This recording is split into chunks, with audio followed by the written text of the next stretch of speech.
اعوذ باللہ من الشیطان الرجیم بسم اللہ الرحمن الرحیم الحمد لأہلہ والصلاة علی اہلہا اما بعد۔ محترم ناظرین و سامعین کرام، السلام علیکم ورحمۃ اللہ وبرکاتہ۔ ایک بار پھر آپ کی خدمت میں حاضر ہوا ہوں۔ گزشتہ کچھ مطالب بیان کرنے کا شرف حاصل کیا گیا۔ عنوان ماہ مبارک رمضان کے اہم پیغامات میں ہم نے یہ بیان کیا کہ کچھ لوگ ایسے ہیں جو دنیا میں تلاش کرتے ہیں دوسرے برادران کی، ہم نوعان کی، بعنوان انسانیت یا بعنوان برادران دینی ان کی مدد کرنے کی کوشش کرتے ہیں۔ امام موسیٰ کاظم علیہ السلام کی روایت کی روشنی میں ہم الآمنون یوم القیامہ، وہ لوگ قیامت میں امن کے ساتھ سکون کے ساتھ زندگی گزاریں گے اور امن و امان کے ساتھ رہیں گے، ان کے لیے کوئی پریشانی کوئی ٹینشن نہیں ہے۔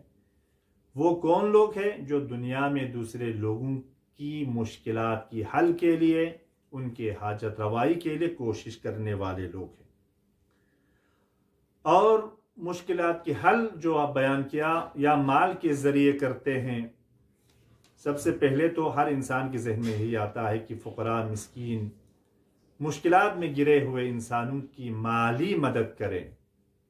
لیکن اگر کسی کے پاس مال نہیں ہے تو اپنے فکر کے ذریعے، اپنے عقل کے ذریعے، اچھے مشورت اور اچھی رہنمائی کے ذریعے جو ہے لوگوں کی مدد کر سکتے ہیں۔ تعاونوا علی البر والتقوی ولا تعاونوا علی الاثم والعدوان، نیکی میں مدد کر سکتے ہیں۔ جو کوئی بے نمازی انسان ہے اس کو آپ نمازی بنا سکتے ہیں۔ جو گناہگار انسان ہے، خدا کی بارگاہ سے بھٹکے ہوئے انسان، بے راہ روی پہ چلنے والے انسان، صراط مستقیم سے ضلالت و گمراہی میں بھٹکے ہوئے انسان یا ضلالت و گمراہی میں مصروف و مشغول انسان کو آپ صراط مستقیم پر لائیں۔ مؤمن کی علامت یہ ہیں، اور خدا جو ہے اللہ ولی الذین آمنوا یخرجہم من الظلمات الی النور، اللہ کا کام بھی یہی ہے کہ لوگوں کو، مومنین کو کیا ہے، مومنین کا ولی ہے، ظلمات سے نکال کر روشنی کی طرف لے کے آتے ہیں۔ لہٰذا صرف اور صرف یہ نہیں ہے کہ اگر مال نہیں ہے تو انسان اور کچھ بھی کام نہیں کر سکتا۔ یہ سب جو ہے تصدقات ہے۔ اس لیے کہتے ہیں کہ علم کا صدقہ بھی ہے۔ علم کا صدقہ کیا ہے؟ علم کا صدقہ روایت معصوم کے مطابق یہ ہے کہ آپ اپنی علم کی زکوٰۃ اگر نکالنا چاہتے ہیں تو اس علم کو دوسروں تک پہنچاؤ، منتقل کرو، دوسروں کو سکھاؤ، تاکہ دوسرے لوگ اس علوم سے استفادہ کریں۔ اسی لیے معصوم فرماتے ہیں کہ اگر لوگ ہمارے کلام کے محاسن کو سمجھیں اور سنیں گے تو لتبعونا، وہ کب لتبعونا ہماری اتباع کریں گے؟ جب دوسروں تک معصومین کی روایت پہنچ جائے۔ تو پہنچانے کا جو کام ہے وہ ایک قسم کا زکوٰۃ علمی ہے۔ لہٰذا بخل کے لیے، اس کے مقابلے میں، بذل کے مقابلے میں، عطا کرنے والے کے مقابلے میں، اس صفت کے مقابلے میں جو چیز آتی ہے وہ ہے بخیل۔ بخیل کے لیے بہت قرآن میں بھی، روایات میں بھی کافی مذمت کی گئی ہے، مختلف روایات میں، اور قرآن نے بھی بہت مذمت کیا ہے اس صفت کو۔ اور بخیل جو ہے اس کی 3 خصوصیات ہیں۔ البخیل بعید من اللہ، بخیل جو ہے اللہ سے دور ہے۔ بعید من الناس، لوگوں سے بھی دور ہے۔ یعنی بخیل خدا کی رحمت سے بھی دور، خدا سے بھی دور، چونکہ خدا نے متعدد مقامات پر لوگوں کے لیے قرض دینے کا حکم دیا ہے، مومنین کی خدمت کرنے کا حکم دیا ہے، صدقہ دینے کا حکم دیا ہے، خمس دینے کا حکم دیا ہے، حج پہ جانے کا حکم دیا ہے۔ تو بخیل یہ سارے کام اس کے لیے دشوار ہے، سخت ہے، لہٰذا وہ خدا سے بھی دور ہو جاتا ہے اور لوگوں سے چونکہ خرچ نہیں کرتا ہے، بہت ہی بخیل ہے، کنجوس ہے، تو لوگ بھی اس سے دور ہے۔ تو روایت کے الفاظ سے البخیل بعید من اللہ، خدا سے بھی دور، بعید من الناس، لوگوں سے بھی دور لیکن ایک چیز سے بہت قریب ہے بخیل۔ پس کنجوس خدا سے بھی دور، لوگوں سے بھی دور لیکن ایک چیز سے بہت قریب ہے۔ وہ کس چیز سے ہے؟ قریب من النار، آتش جہنم سے بہت قریب ہے، آگ سے، جہنم کی آگ سے بہت قریب ہے۔ پس بخیل جو ہے آگ، جہنم کی آگ سے، عذاب سے قریب ہے لیکن لوگوں سے بھی دور ہے، اور خلق خدا یعنی وہی لوگ ہے خلق خدا سے بھی دور ہے، اور خالق خلق سے بھی دور ہے، خدا سے بھی دور ہے۔ اسی لیے امیر المومنین فرماتے ہیں یہ بخیل بہت بیچارہ ہے، بہت بیچارہ ہے۔ مولا فرماتے ہیں چونکہ پیسہ ہوتے ہوئے، مال ہوتے ہوئے بھی فقیرانہ زندگی کرتے ہیں، کنجوسی کی وجہ سے، بخل کی وجہ سے، لیکن روز قیامت جو ہے اغنیاء کی طرف اس سے حساب و کتاب لیا جاتا ہے۔ مال فراوان ہے، دولت کافی ہے اس کے پاس، پیسہ بہت ہے لیکن فقر ذہنی ہے، اس لیے وہ خرچ نہیں کرتا ہے، نہ وہ مال امام دیتا ہے، نہ خمس دیتا ہے، نہ زکوٰۃ دیتا ہے، نہ صدقہ دیتا ہے، نہ صدقہ مستحب، نہ صدقات واجب، کچھ بھی نہیں دیتا، مہمانی پر بھی خرچ نہیں کرتا، تو اس نتیجہ کیا ہوگا؟ یہ جو ہے فقیرانہ زندگی گزارتے ہیں، روز قیامت میں یہ انسان جو ہے اس پر حساب و کتاب امیرانہ، جو اغنیاء پر جو حساب و کتاب ہوتا ہے یا لیتا ہے، اسی حساب سے اس سے حساب و کتاب لیا جاتا ہے۔ اب آتے ہیں کہ ایمان و کفر، روایت کے مطابق ایمان و کفر نے خدا کی بارگاہ میں التجا کی، یعنی اپنی بے زبانی میں جس انداز سے خدا سے مخاطب ہوا، کہا کہ پروردگارہ ہمیں پر و بال چاہیے، ہمیں پر و بال کی ضرورت ہے۔ کس نے کہا؟ ایمان اور کفر نے کہا ہمیں پر و بال کی ضرورت ہے، ہمیں پر و بال عطا کریں، ایمان اور کفر کہتا ہے۔ تو خطاب ہوا خدا کی طرف سے، خدا نے ایمان سے مخاطب ہو کر کہا کہ میں تجھے دو پر عطا کرتا ہوں۔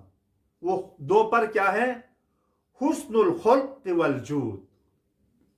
صاحب ایمان کے لیے خدا نے دو پر عطا کیا، وہ پر کیا ہے؟ ایک خوش اخلاقی ہے، دوسرا جود اور سخا ہے، سخاوت ہے۔ پس مومن کی علامت، مومن واقعی وہ ہے جس کے پاس کیا ہو؟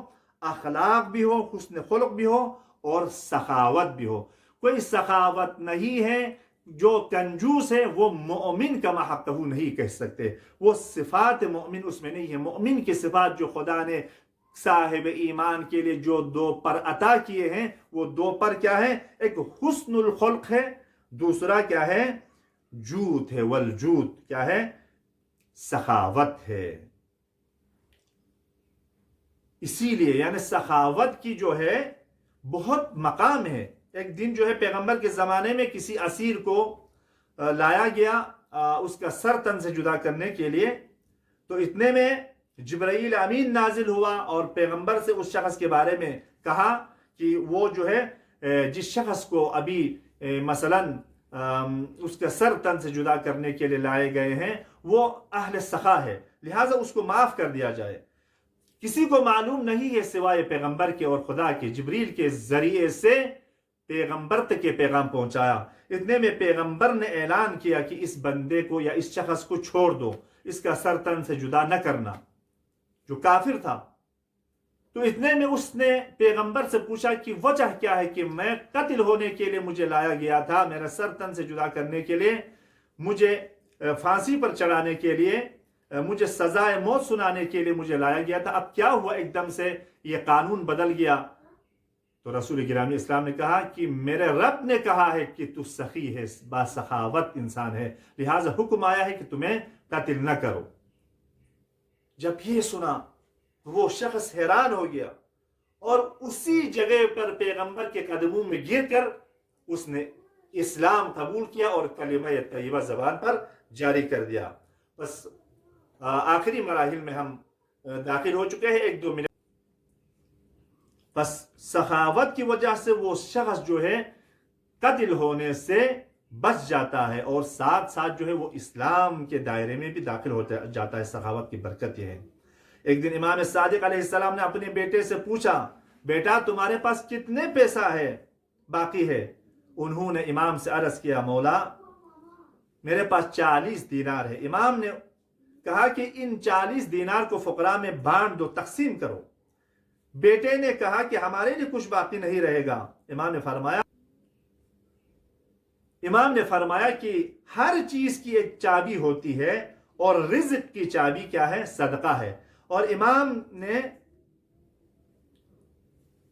امام کے حکم سے بیٹے نے جو ہے وہ سارا 40 دینار لوگوں میں تقسیم کر دیا. لیکن روایت کے مطابق 10 دن نہیں گزرے تھے، کہیں سے امام جعفر صادق کو 4000 دینار ہدیہ پہنچا. تو دیکھیں، امام نے کہا کہ خدا کے راہ میں دے، رزق کی چابی صدقہ ہے.